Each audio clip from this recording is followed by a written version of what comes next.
Assalamualaikum, salam sejahtera. Saya Zulfikri Yusof dan ini adalah Agenda Awani. Kita masih lagi berada dalam tempoh Perintah Kawalan Pergerakan Pemulihan. Dalam aspek ini ada perkara yang cukup penting untuk kita bincangkan daripada awal PKP itu hinggalah hari ini, iaitu aspek penggunaan, aspek bagaimana kita membeli barang dan sebagainya. Dan dalam aspek itu juga ini antara lain beri pentingnya untuk kita melihat bahawa dalam aspek kementerian itu sendiri perlunya ada lonjakan dan perlunya ada kesinambungan dalam konteks pemulihan ekonomi dan juga bagaimana masyarakat mendapat harga yang sepatutnya. Jadi saya dalam Agenda Awani pada malam ini bersama saya bersama dengan Dato' Alexander Dantalinggi, merupakan menteri yang berkepentingan dan juga melihat kepada hal ehwal perdagangan dalam negeri dan juga hal ehwal pengguna. Terima kasih Dato' kerana sudi bersama kami dalam Agenda Awani pada malam ini. Idea besarnya kita nak bercerita pasca COVID-19, pemulihan ekonomi dan sebagainya ini, bagaimana kita dapat merangsang masyarakat ada pembudayaan dan juga pemikiran baru, khususnya pembelian barangan buatan Malaysia. Itu sebahagian juga strategi kerajaan dalam penjana yang diumumkan oleh Perdana Menteri baru-baru ini. Tapi sebelum Datuk pergi ke arah itu, mungkin Datuk dapat ceritakan bahawa sesuatu lesson learn yang perlu dipelajari oleh Kementerian dan juga rakyat Malaysia dan juga seluruh stakeholder ataupun pemegang taruh yang berkaitan dengan aspek kepenggunaan dan juga perdagangan dalam negeri sejak daripada awal PKP yang lepas. Satu perkara yang mungkin dirisaukan oleh pengguna ialah cukup barang ke tidak. Dan juga mungkin awal hari itu PKP pada bulan Mac kita rasa macam ramainya membeli barang dan sebagainya. Tapi Alhamdulillah kita menunjukkan suatu perkara yang baik bahawa perkara yang kita gentar takut itu tidak berlaku. Sesuatu perlu kita ketengahkan juga dekat situ Datuk. Kalau Datuk dapat mulakan di situ. Pada mulanya memang di kalangan rakyat keresahan mereka ini berkurung dalam istilah biasa. Jadi kita tak boleh keluar dari rumah, kita tak boleh bergerak ke mana-mana. Bagaimana dengan makanan kita? Di mana kita mendapat makanan? Berapakah kalau kita beli? Berapakah harga dia? Memang mereka menganggap kalau makanan itu tidak mencukupi, harga akan naik mendadak. Jadi apa yang dikatakan panic buying. Memang pada mulanya minggu pertama ada berlaku. Di beberapa tempat di negara kita memang ada berlaku panic buying tu. Jadi oleh kerana Kementerian Perdagangan Dalam Negeri atau HCP ini tadi, kami mengetahui sangat tanggungjawab kami untuk mengelakkan huru-hara oleh kerana rakyat mungkin berterusan mengadakan panic buying, jadi masalah besar. Jadi kami terus bergerak di turun padang lah. Apa yang paling cepat, yang paling berkesan sebenarnya supaya keadaan itu masih lagi terkawal dan dalam masa yang sama kalau ada kenaikan harga barang pun ianya masih lagi tidak pergi ke perkara yang kita tidak ingini. Ya, kalau kita ingat pada minggu pertama tu item ataupun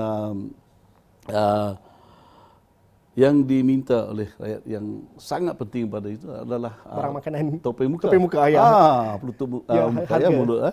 Jadi di situ memang orang marah dan mengadu mengapa ketiadaan. Nak beli pun RM5 satu pun tak dapat, RM10 satu pun tak dapat.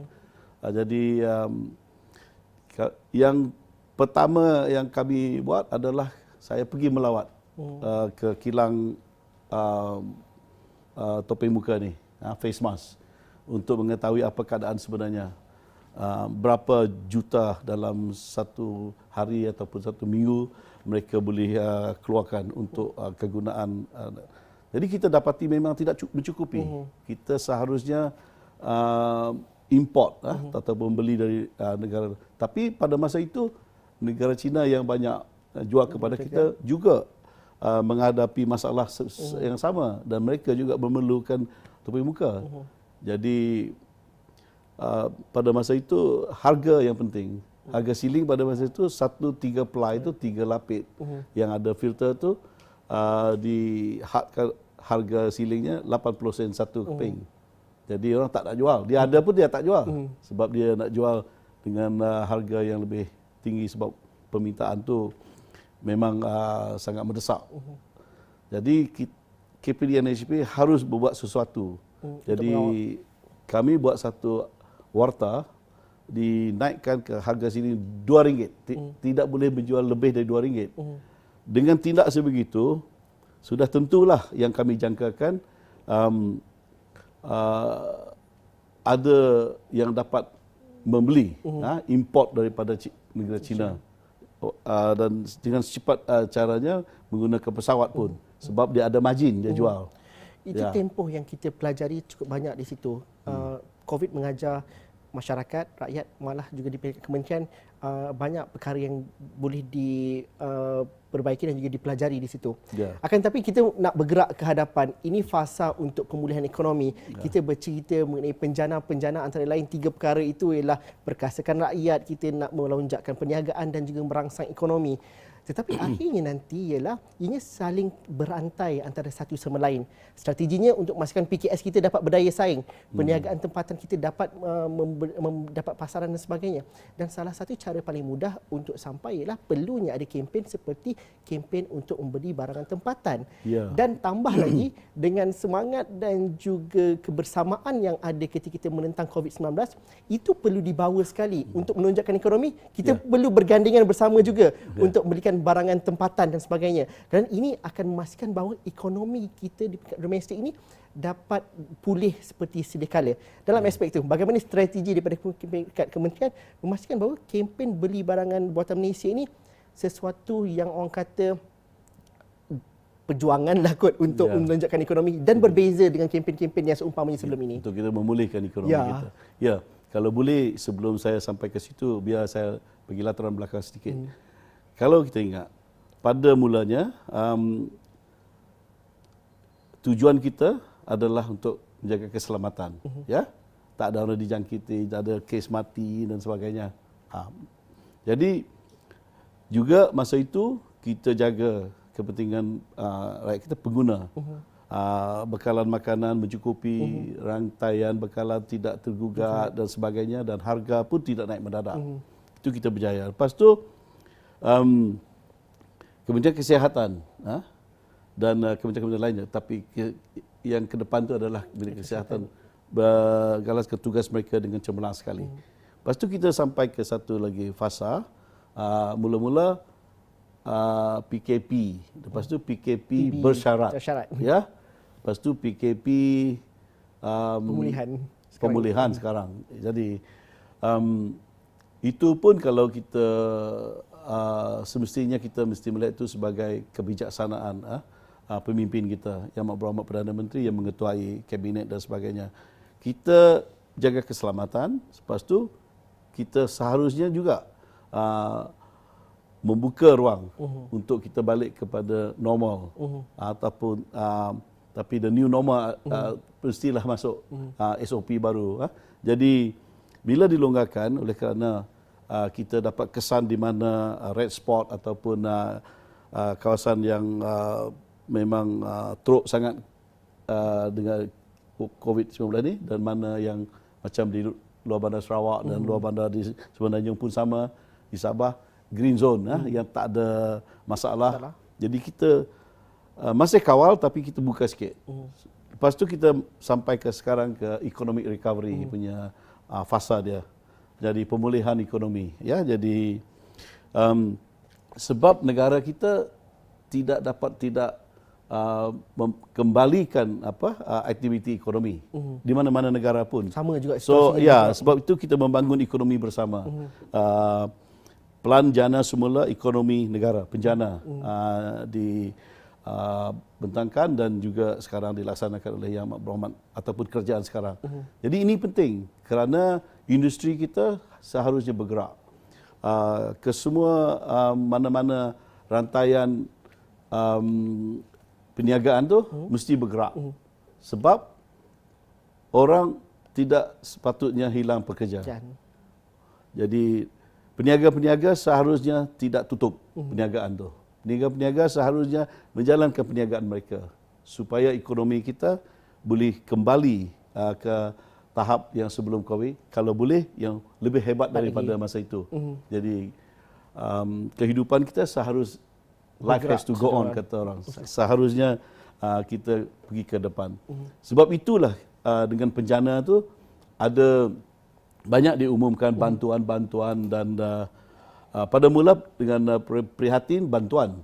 Jadi dengan ada bencana, dia bukan sekadar bantuan tapi ia lebih kepada Memperkasakan masyarakat dan juga rakyat juga. ya betul, dan juga menggerakkan semula ekonomi kita dengan banyak galakan dan bantuan dan sebagainya. Sebab kalau kita tahu, kalau kita lihat yang terkesan sangat adalah sektor pelancongan. Ya. PKS juga sebenarnya. Sama, PKS sama. Jadi sebab itulah dalam bencana Kementerian KPDN NHP kami ini kita ada satu program atau dua yang khusus untuk kita membantu dalam menggerakkan ekonomi kita ataupun memulihkan ekonomi kita, membangunkan ekonomi kita bersama adalah kempen beli barangan Malaysia. Dan satu lagi kempen jualan Malaysia. Ini kalau dilaksanakan nanti, tidak lama lagi kita akan buat pelancarannya. Jadi kedua-dua program ini akan membantu kita harapkan mengembali ke keyakinan pembeli ataupun kita nak restore consumer confidence. Itu yang penting. Bagaimana Datuk merasakan bahawa inilah masa yang paling sesuai, masyarakat faham, rakyat faham, kementerian juga mengurak langkah untuk kempen beli barangan buatan Malaysia ini. Mungkin keyakinan itu dapat capai ataupun dapat sampai lebih dekat lagi ataupun lebih cepat lagi berbanding dengan dahulu. Jadi apa strategi yang telah diatur? Apa program yang sudah dirangka untuk kempen ini? Dalam kempen ini, kempen dua ni dia ada berlainan. Kempen beli barangan Malaysia seperti nama dia lah, beli barangan Malaysia. Kita nak memperkasakan industri kecil kita yang mengeluarkan produk-produk dalaman ataupun di negara kita. Kita nak membantu pengusaha-pengusaha ya, supaya kalau pengusaha kita ni berjaya, dia dapat meneruskan perniagaan mereka. Jadi maka kita boleh yakinlah ekonomi kita akan lebih kukuh. Jadi di sini juga kalau kita beli barangan Malaysia, sudah tentulah aliran wang kita ke luar negara kita dapat bendung lah. Sebab kita ni nak apa sahaja cara kita nak memperkukuhkan ekonomi negara kita sendiri. Ya. Jadi tapi ini bukan bermakna kita tak nak orang beli masa kempen tu tak nak orang beli barangan lain, bukan begitu. Bukan bentuk paksaan sebenarnya. Bukan, ya. Jadi untuk kita membantu pengguna nak mengetahui mana yang produk yang keluaran Malaysia. Di sini kita ada sistem untuk cara mereka mengenali mana produk buatan Malaysia. Jadi dia ada labeling dia dan sebagainya. Bagaimana pembeli ataupun pengguna melihat ini buatan Malaysia dan lebih cepat untuk dicapai. Kerana itu juga masalah yang mungkin sering kita hadapi. Kalau kita pergi pasar raya, kita tidak tahu mana produk buatan Malaysia atau produk yang diimport. Dan kita mungkin dapat mengurangkan kebergantungan itu kalau kita diberikan maklumat dan juga ada branding dan jenamanya. Bukan tidak pernah dilakukan sebelum ini, tapi mungkin tidak digiatkan lagi. Jadi Datuk mungkin dapat dibincangkan, kita boleh bincang lepas ni bagaimana masalah perkara penjenamaan itu dapat diselesaikan, dapat digalakkan lagi pertama, dan juga pembelian atas talian. Itu perkara yang paling mudah untuk dilakukan. Malah banyak produk-produk Malaysia sendiri pada zaman sekarang ni dah menunjukkan bahawa apabila di atas talian, kita tidak ada perbandingan bahawa saya pilih barangan antarabangsa saja. Saya tidak pilih barangan Malaysia. Keyakinan dan juga kepercayaan itu sudah berubah dalam konteks hari ini. Itu kita bincang selepas ini, Datuk. Kita berhenti rehat seketika dahulu. Kita jumpa lagi dalam agenda awal ini selepas ini.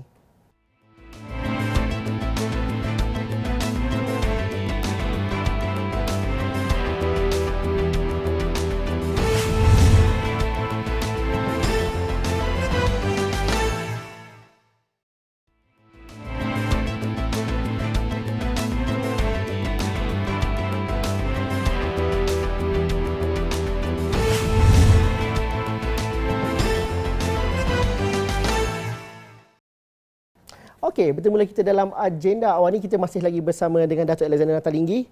Beli barangan buatan Malaysia, itu antara kempen yang kita nak melihat bahawa dalam tempoh pemulihan ekonomi ini, bagaimana itu menjadi teras yang cukup penting juga kita memainkan peranannya. Tapi Datuk, betul kita nak beli barangan buatan Malaysia. Kadang-kadang kita tak sedar pun kita dah beli. Kerana kita ada persepsi bahawa barangan luar lebih bagus. Tapi tak dapat tidak juga kita ada masalah bahawa kalau kita masuk pasar raya contohnya, kita sukar untuk mendapatkan barangan-barangan ini. Satu, mungkin masalah daripada segi pengedaran, daripada segi memberikan keyakinan daripada pasar raya besar contohnya. Jadi dalam kempen kali ini, bagaimana ini adalah solidariti untuk seluruh rakyat Malaysia, daripada peniaga, daripada pembekal dan juga pada pelanggan ataupun pengguna sendiri. Jadi itu perlu dilakukan. Jadi bagaimana perkara itu difikirkan bersama dalam kempen kali ini? Sekarang kita dah buat persediaan, tunggu pelancaran saja. Dalam persediaan ini, kementerian melibatkan industri players kata, pasar raya, kedai runcit dan sebagainya. Beberapa sektor kita jemput yang meniaga e-dagang online, franchise dan sebagainya. Kita jemput dah dalam beberapa minggu ini. Dan kita pegawai-pegawai kita dan saya sendiri pun terlibat, selalu terlibat dengan round table katanya. Kita bincang bagaimana kita nak memajukan program, kedua-dua program ini. Kempen beli barangan Malaysia dan kempen jualan Malaysia ni. Seiring. Sebab yang penting kita nak maklum balas dari mereka. Bagi tahu, kita melibatkan mereka, ya. Yang berniaga ni. Dan kami juga memikirkan, okey, kita promosikan kempen ini. Ini untuk kepentingan kamu juga. Sebab apa? Yang berniaga, Anda yang terlibat sekali. Anda terlibat, okey. Jadi bagaimana ia bantu? Mereka bantu bagi contoh, dia akan buat kupon diskaun. Okey. Diskaun 50% ke 30% ke nanti. Ada yang kata okey, kita dermakan hadiah-hadiah untuk cabut bertuah dan sebagainya. Dan banyak lagi lah diskaun dan sebagainya mereka akan tawarkan. Ada produk-produk tertentu yang menjadi tumpuan untuk kempen kali ini? Kempen beli barangan Malaysia, kita tubu kepada buatan Malaysia lah, barangan Malaysia ya. Jadi kempen jualan Malaysia itu bertema. Bertema maksudnya dalam satu bulan kita tema dia satu. Misalnya, kalau kita lancar nanti bulan Julai ini, bulan Julai ini kempen beli elektronik, barangan elektronik, gadget dan sebagainya. Bulan Ogos, fashion mungkin, perfume dan sebagainya. Jadi bulan September nanti kita pilih yang lain, perabot misalnya, ya. Dan mungkin bulan 12 Disember nanti back to school. Jadi kita bertema. Jadi kempen jualan Malaysia kita promosikan apa saja yang berada di kedai-kedai di pasar raya dan sebagainya. Ini untuk kita nak betul-betul nak menggerakkan ekonomi dan kita. lebih berfokus setiap bulan. Ini barang-barang ini yang jenama import dari negara lain, negara asing tak kira. Yang fashion, yang mahal tu kita gerak juga sebab peniaga tu kita seharusnya bagi mereka peluang untuk memulihkan peniaga mereka selepas Covid. Tapi Datuk, alang-alang kalau Datuk sendiri, kalau mungkin produk-produk dari Sabah atau Sarawak contohnya, usahawan-usahawan, banyak produk-produk yang mungkin yang sudah terbukti memang kualitinya tidak boleh dipertikaikan. Tapi mungkin pemasaran itu lebih luas lagi diperlukan dalam konteks hari ini. Jadi bagaimana? Mungkin ada produk-produk daripada Sarawak contohnya, daripada kapit yang mungkin lebih spesifik, yang mungkin dimasukkan dalam inisiatif dan juga strategi kali ini. Sesungguhnya memang di mana-mana asal produk tu kita tak kira. Yang kita nak kalau ada dari pedalaman, tak kira Sarawak, Sabah pun ataupun di pedalaman di Semenanjung sini, kita memang galakkan mereka ni memasarkan produk mereka.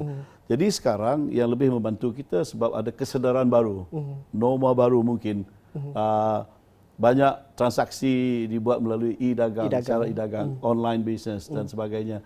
Jadi ini memudahkan mereka yang jauh di pedalaman memasarkan produk mereka. Jadi ini adalah satu tumpuan daripada kementerian ini untuk kita menggalakkan transaksi ataupun membeli belah secara online. Jadi kita dapati kerjasama daripada online platform yang begitu baik sekali. Jadi kita menghargai mereka sebagai mari ke depan membantu dan memberi pandangan dan membantu bagaimana kita boleh memperkasakan bidang ini nanti.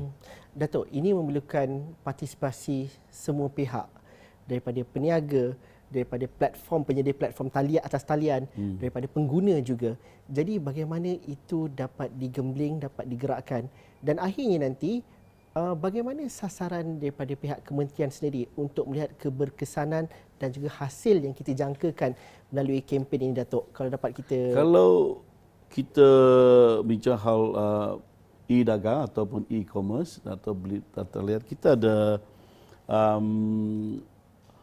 fakta ataupun yang pengalaman. Misalnya tahun dulu lebih daripada 2,400% hasil jualan peningkatannya dalam satu sebuah kempen, iaitu melalui platform Shopee. Shopee. Dan purata jualan harian produk tempatan bernilai RM49,183 macam tu. Itu harian. Itu harian. Ya. Jadi melibatkan 845 produk dijual setiap hari. Dan kerjasama juga kementerian ini dengan Lazada, satu lagi platform, mencatatkan peningkatan produk tempatan bernilai 3,800% peningkatan.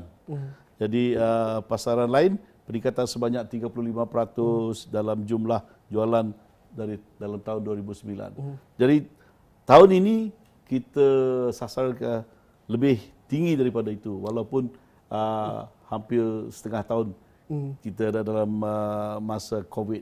Tapi time COVID pun ramai juga orang beli atas talian. Itulah dia. Jadi masa COVID tu lebih ramai lagi yang menggunakan transaksi atas talian. Jadi ia membuka ruang dan peluang kepada mereka yang mungkin sebelum ini tiada tahu apa nak buat sebagai nak memulakan perniagaan. Jadi sekarang secara mudah sekali menggunakan secara online dah dapat menjual. Durian pun ada yang menjual secara online. Online sekarang. Dan yang menghantar sebagai yang kata yang naik motor tu, yang rider tu, mereka juga dapat sebagai mendapat pendapatan lah. Rantaian daripada pelancarannya, dan kempen ini akan digerakkan dalam masa terdekat. Datuk, kalau ada tarikhnya, kalau dapat diberitahu? Pertengahan Julai ni. Pertengahan Julai ini. Dalam seminggu lagi.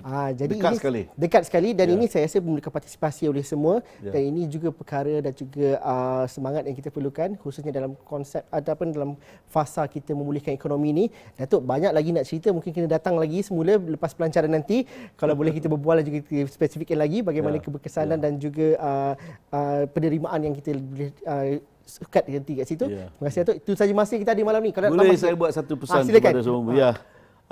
Marilah kita bersama sebagai rakyat Malaysia, mengambil tanggungjawab kita untuk kita bersama-sama memulihkan ekonomi kita, sebab itu adalah kesejahteraan kita bersama.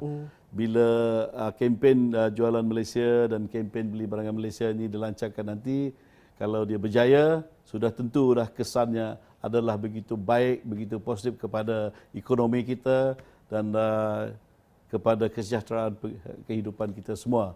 Jadi bantulah Kementerian KPD dan SGP untuk kami menjayakan kedua-dua program ini nanti. Itu sebahagian Terima kasih. Ini juga adalah sebahagian solidariti kita rakyat Malaysia untuk sama-sama memulihkan ekonomi kita bersama. Terima kasih, Datuk, kerana bersama kami dalam agenda Awani pada malam ini.